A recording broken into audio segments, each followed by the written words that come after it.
Hi friends, welcome to Consutech Park, the technical world of laptops.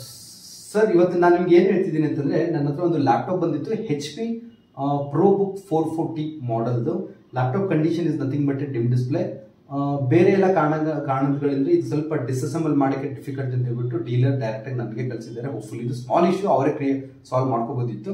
So dim display laptop ಅಲ್ಲಿ ಯಾವಾಗ ಬರುತ್ತೆ, ಯಾವ component ಹೋದ್ರೆ dim display ಆಗುತ್ತೆ, ಅದಕ್ಕೆ ಸೊಲ್ಯೂಷನ್ ಏನು, ಡಿಮ್ ಡಿಸ್ಪ್ಲೇಗೆ ನಿಮ್ಮ ಸ್ಟ್ರಿಪ್ ಇಶ್ಯೂ ಇರ್ಬೋದು, ಎಲ್ವಿಡಿಎಸ್ ಡಾಟಾ ಕಾಂಪೋನೆಂಟ್ ಇರ್ಬೋದು, ಎಲ್ವಿಡಿಎಸ್ ಅಲ್ಲಿ ಫ್ಯೂಸ್ ಇರ್ಬೋದು, ನಿಮ್ಮ ಎಲ್ವಿಡಿಎಸ್ ಕೇಬಲ್ ಇರ್ಬೋದು, ಆರ್ಎಲ್ಸ್ ನಿಮ್ಮ ಸ್ಕ್ರೀನ್ ಇರ್ಬೋದು.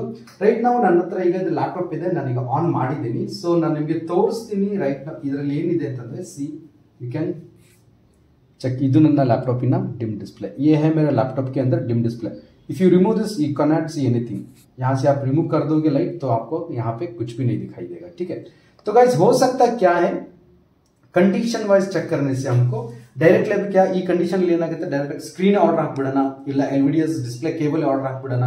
ಬಿಕಾಸ್ ಆಫ್ ಡಿಸ್ಪ್ಲೇ ಕೇಬಲ್ ಬಂತು, ಇಲ್ಲ ನನ್ನ ಲ್ಯಾಪ್ಟಾಪ್ ಅಲ್ಲಿ ಸ್ಕ್ರೀನ್ ಬಂತು, ಅದಾದ್ಮೇಲೆ ನಾನು ಕನೆಕ್ಟ್ ಮಾಡಿದ್ದೀನಿ ಸರ್, ಕಂಡೀಷನ್ ಸೇಮ್ ಇತ್ತು ಅಂತಂದ್ರೆ ಮಾಡ್ರೆ ಇನ್ವೆಸ್ಟ್ಮೆಂಟ್ ಕಂಪ್ಲೀಟ್ಲಿ ವೇಸ್ಟ್. ಅದಕ್ಕೆ ಎಲ್ವಿಡಿಎಸ್ ಸೆಕ್ಷನ್ ಅಲ್ಲಿ ಬೇಕಾಗಿರೋ ರಿಕ್ವೈರ್ಮೆಂಟ್ ಏನು ಅನ್ನೋದು ಫಸ್ಟ್ ನಾವು ಅದನ್ನ ತಿಳ್ಕೋಬೇಕು ಫ್ರೆಂಡ್ಸ್. ठीक है, सो यहाँ पे जो रिक्वायरमेंट चाहिए, जो वोल्टेजेस वो एलवीडीएस सेक्शन में है या नहीं है, वो हम लोगों को पहली बार देखना पड़ेगा. ठीक है, तो एलवीडिया डाटा कंपोनेंट कितना सपोर्ट करेगा, 3.3 वोल्ट्स के ऊपर ये डाटा कंपोनेंट मेरे एलवीडीएस सेक्शंस को पावर सप्लाई देगा. ठीक है, और इस पे आएगा मेन करंट, जो मेन वोल्टेजेस है 19.5, it's a direct current from the voltage section से. ठीक है, तो यहाँ से हम लोग स्टार्ट करेंगे काम, और आपको बता के देता हूँ कि कौन से कंपोनेंट को हम लोग यहाँ पे चेक करना चाहिए.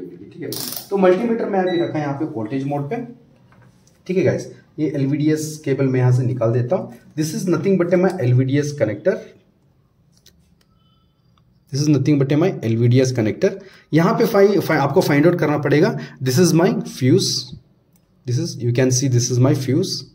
ठीक है, ये फ्यूज पे मुझे आना है 19.5 वोल्ट्स के आसपास, और यहाँ पे data component is nothing but my this one. This is my transistor off 5 leg 1 2 3 4 5. ये मेरे ट्रांसिस्टर है. ठीक है, 5 लेग का transistor. Transistor is nothing but A what, LVDS section में आता है तो is nothing but A data component का काम करता है, और फ्यूज आके क्या काम करता है, मेन पावर वहां पे सप्लाई करता है. ठीक है, तो अभी मैंने मल्टीमीटर को रख दिया मोड पे. ठीक है, तो अभी मशीन ऑन है, तो यहाँ पे मैं अभी चेक करके बताता हूँ आपको. This fuse is nothing but 19.5 I should get, but it is getting around 18.8. Is nothing but 19 volts यहाँ पे आ रहा है. ठीक है, the both side it should get a same value. You are getting see 19.5 volts यहाँ पे मुझे आ रहा है अभी. ठीक है, तो यहाँ पे जो 19.5 वोल्ट है ये एलवीडीएस कनेक्टर के फर्स्ट पिन पे भी मुझे उतना ही वोल्टेज आना चाहिए. This is nothing but 18.80 we are getting. ठीक है, ಸೇಮ್ ವೋಲ್ಟೇಜಸ್ यहाँ पे हम लोगों को आ रहा है. ಬರ್ತಾ ಇದೆ ಫ್ರೆಂಡ್ಸ್, ಇಲ್ಲಿ ಬರ್ತಾ ಇರೋದು ಏನಿದೀಗ 18.81. ನನ್ನ ಎಲ್ವಿಡಿಯಾ ಕನೆಕ್ಟರ್ಗೂ ಪಿನ್ ನಂಬರ್ 1 ನಲ್ಲಿ ಚೆಕ್ ಮಾಡಿದಾಗ ನನ್ನ 18.80 ಈಕ್ವಲ್ ಆಗಿದೆ, ಅಂದ್ರೆ ಈ ಕಂಪೋನೆಂಟ್ ವರ್ಕಿಂಗ್ ಇದೆ. ಸೊ ಈ ಕನೆಕ್ಟರ್ ಹೋಗ್ತಿರೋ ಸಪ್ಲೈನು ಕರೆಕ್ಟ್ ಆಗಿದೆ ಅನ್ನೋದು ಒಂದು ಅರ್ಥ. ठीक है, ಸೊ ನೆಕ್ಸ್ಟ್ ಏನಿದೆ, ಮದರ್ ಬೋರ್ಡ್ನ ರಿಟರ್ನ್ ಹಾಕೋಣ. ಈ ತರ ಮದರ್ ಬೋರ್ಡ್ನ ಟರ್ನ್ ಮಾಡಿಬಿಟ್ಟು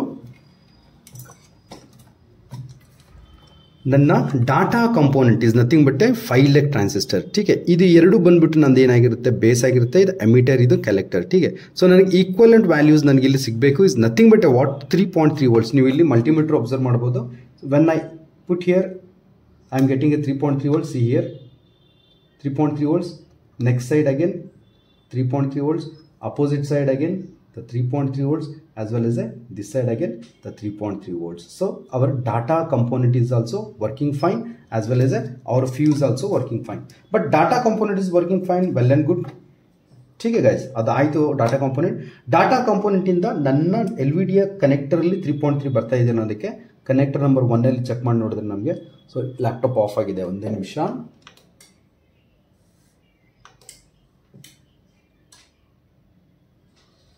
That your laptop is on now. Now this pin number 1 as a semantic we will check. The pin number 1 is nothing but again the 3.3 volts which we are getting from a LVDS section. From data component, ಅಲ್ಲಿಂದ ನನಗೆ data component ಬರ್ತಾ ಇದೆ. ಸರಿ guys, so ಇದಕ್ಕೆ ಬೇಕಾಗಿರೋ requirement ಎರಡು, ಒಂದು 19.5 ನನ್ನ ಫ್ಯೂಸಿಂದ ಬರ್ತಾ ಇದೆ, ಒಂದು 3.3 ವೋಲ್ಟ್ಸ್ ನನ್ನ ಡಾಟಾ ಕಾಂಪೋನೆಂಟ್ ಇಂದ ಬರ್ತಾ ಇದೆ. ಸೊ ಮದರ್ ಬೋರ್ಡಲ್ಲಿ ಈಗ ಯಾವುದೇ ಕಾರಣಕ್ಕೆ ಮದರ್ ಬೋರ್ಡಲ್ಲಿ ಇಶ್ಯೂಸ್ ಇಲ್ಲ ಅನ್ನೋದೀಗ ಕ್ಲಿಯರ್ ಆಯಿತು ಫ್ರೆಂಡ್ಸ್. ठीक है ಫ್ರೆಂಡ್ಸ್, ಮದರ್ ಬೋರ್ಡಲ್ಲಿ ನನ್ನ ಎಲ್ವಿಡಿಯಾ ಸೆಕ್ಷನ್ ಇಸ್ ವರ್ಕಿಂಗ್ ಫೈನ್ 101% ಅಂತ ಗೊತ್ತಾಯಿದೆ, ಯಾಕಂದ್ರೆ ಕನೆಕ್ಟರ್ಗೆ ರಿಕ್ವೈರ್ಮೆಂಟ್ ಏನಿದೆ ಅದು ಬರ್ತಾ ಇದೆ.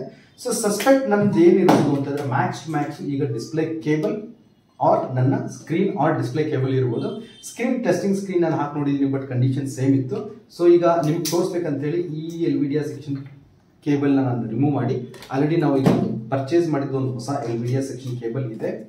ಸೊ ನೋಡಿ ಸರ್, ಇದು ಒಂದು card level work, it's small work, it's card level work. Like ಏನಿಲ್ಲ, ಡಿಸ್ಪ್ಲೇ ಕೇಬಲ್ ರಿಪ್ಲೇಸ್ ಮಾಡೋಂಥದ್ದು ವರ್ಕ್. ಡಿಸ್ಪ್ಲೇ ಕೇಬಲ್ ಹೋಗಿದೆ ಅಂತ ಫೈಂಡ್ ಔಟ್ ಮಾಡ್ಕೊಳ್ಳೋಕ್ಕಿಂತ ಮುಂಚೆ ನೀವು ಎಲ್ವಿಡಿಯಾ ಸೆಕ್ಷನ್ ಅಲ್ಲಿ ವರ್ಕ್ ಮಾಡಿದ್ದೀರಾ ಅಂತಂದ್ರೆ ಅಲ್ಲಿ ಬೇಕಾಗಿರೋ ರಿಕ್ವೈರ್ಮೆಂಟ್ಸ್ ಏನಿದೆ ಅನ್ನೋದು ಫಸ್ಟ್ ನೀವು ನೋಡ್ಕೋಬೇಕಾಗಿತ್ತು, ನಿಮ್ಮ ಕರ್ತವ್ಯ. ठीक है, ಈಗ ನಾನು ಜಸ್ಟ್ ಇನ್ಸರ್ಟ್ ಮಾಡ್ತಾ ಇದ್ದೀನಿ. So the ampere should goes up one thing, as well as you will get a clear display here. If you shake also you won't get anything. ठीक है, ಸೊ ಇದನ್ನ ಕನ್ಫರ್ಮ್, ಯಾಕಂದ್ರೆ ಕಾರ್ಡ್ ಲೆವೆಲ್ ಅಲ್ಲಿ ಪ್ರತಿ ಸಲನು card level ಅಲ್ಲಿ ಏನಿರ್ತದೆ friends, ನಿಮಗೆ investment ಇರ್ತದೆ. ವೆದರ್ ನೀವು स्क्रीन परचेज ಮಾಡ್ತಾ ಇರಬಹುದು, ವೆದರ್ आप डिस्प्ले केबल परचेज कर रहे हो, जो भी है इसका इन्वेस्टमेंट रहता है. तो ब्लाइंडली किसी चीज पे आप डायरेक्टली जाके ऑर्डर मत कीजिए, क्योंकि जो रिक्वायरमेंट इन केस ऑफ अभी डाटा कंपोनेंट मेरा खराब हो चुका हो तो भी यहाँ पे आपको डिम डिस्प्ले आ जाएगा. फ्यूज इन केस इश्यू रहा तो आपको ऑटोमेटिकली स्क्रीन व्हाइट हो जाएगा. तो ये सब आपको लैपटॉप के मदरबोर्ड के अंदर एलवीडीएस सेक्शंस में जो रिक्वायरमेंट है वही रिक्वायरमेंट के हिसाब से आपको चेक करना पड़ेगा, तभी जाके आप, ठीक है अभी मेरा मदरबोर्ड वर्किंग है, LVDS section is working fine, data component is working fine, the fuse is working fine, then you go for a display cables as well as a screen. ठीक है, तो this is Rachel here from Bangalore Wilson Garden Consutech Park and my number is 9739450. ನೀವು ನನ್ನ contact ಮಾಡಬಹುದು. ನಿಮ್ಮ laptop as well as MacBook chip level services ನೀವು ನನ್ನ contact ಮಾಡಬಹುದು. As well as you can contact me for you to get a train. ನಮ್ದು ಒಂದು institute ಇದರಲ್ಲಿ ಕನ್ಸುಟೆಕ್ ಪಾರ್ಕ್ ಅಂತ, ಇಲ್ಲಿ ನಾವು ಲೈವ್ ಲ್ಯಾಪ್ಟಾಪ್ ಇದೇ ಪ್ರಕಾರ ಬರೋ ಪ್ರತಿಯೊಂದು ಲ್ಯಾಪ್ಟಾಪ್ಸ್ನು ನನ್ನ ಸ್ಟೂಡೆಂಟ್ ಎದುರುಗಡೆ ಇಟ್ಬಿಟ್ಟು ಲೈವ್ ಅಲ್ಲಿ ಯಾವ ತರ ಇಶ್ಯೂಸ್ ಬರ್ತದೆ ಏನಿಲ್ಲ ಅಂತ ತೋರಿಸುವಂಥದ್ದು ಒಂದು ಏಕೈಕ ಇನ್ಸ್ಟಿಟ್ಯೂಟ್ ಇನ್ ಬ್ಯಾಂಗ್ಳೂರಲ್ಲಿ, Consutech Park. Interested students, you can contact me on my number 9739450230. Bye bye.